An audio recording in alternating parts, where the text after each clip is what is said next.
मला एक गोष्ट सांगायची आहे की जरंगेला आज कुणीतरी बोलतं केलेलं आहे. त्याचं कारण फार साधं आणि स्पष्ट आहे.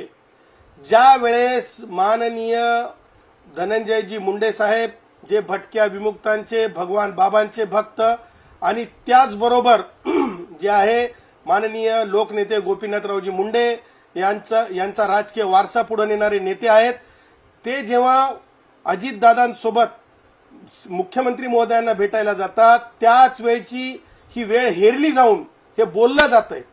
ह्याच्या मागे एक कुभांड आहे. याच्या मागे हे कुभांड असं आहे की मुंडे कुटुंबीय जे कर्तबगार आहे त्या कुटुंबियांना कुठेतरी बॅकफूटवर न्यायचं. आणि म्हणून मला असं म्हणायचं की जरंग्या, अबे जरंग्या, भटक्या विमुक्तांचे, आमच्या वंजाऱ्यांचे, आमच्या एकूण कष्टकऱ्यांच्या कुटुंबातलं नेतृत्व असलेल्या धनंजय मुंडेंना तू बदनाम करण्याचा जे केविलवाणी प्रयत्न करत आहेस ना, तुला कायदेशीर कोलदांडा बसेल. कायदेशीर कोलदांडा बसेल. जरंग्या, आपल्या मर्यादेत राहा.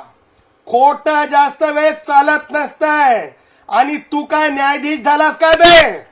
पोलीस अधिकाऱ्यांना निर्देश द्यायला आणि माननीय मुख्यमंत्र्यांनी गृहमंत्र्यांनी असंच करावं म्हणायला. तुझ्या काय बापाची शेती आहे का रे कायदा जरंग्या? तुझ्या बापाची शेती आहे का रे जरंग्या कायदा? हे राज्य फुले शाहू आंबेडकर आणि भारतीय संविधान त्याचबरोबर हिंदू राष्ट्र भारत हमारा मानणाऱ्या लोकांचं हे राष्ट्र आहे.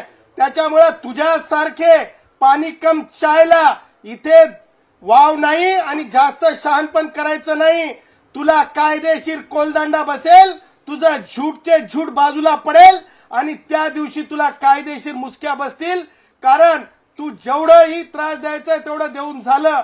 आता तुझं सगळं जे राजकीय तुझे जे गॉडफादर होते त्यांनी मतलब साध्य करून घेतलं आणि शेवटची लाईन म्हणून आजची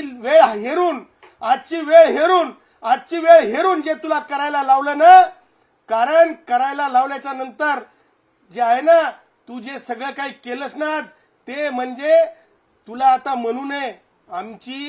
मी ज्या म्हणजे अभ्यासातून येतो, गुराखी साहित्यामध्ये म्हणतात की नाही, जसं नाचवलं तसं नाचलं जाणारं असतंय. सर्कसमध्ये सुद्धा नाचवलं जाणारं नाचत असते, त्याला जोकर म्हणतात सर्कस मधला. हे सर्कसी काम कायद्यात चलत नाही जरंग्या. हे तुला कायदेशीर आजचं इंजेक्शन आहे. जे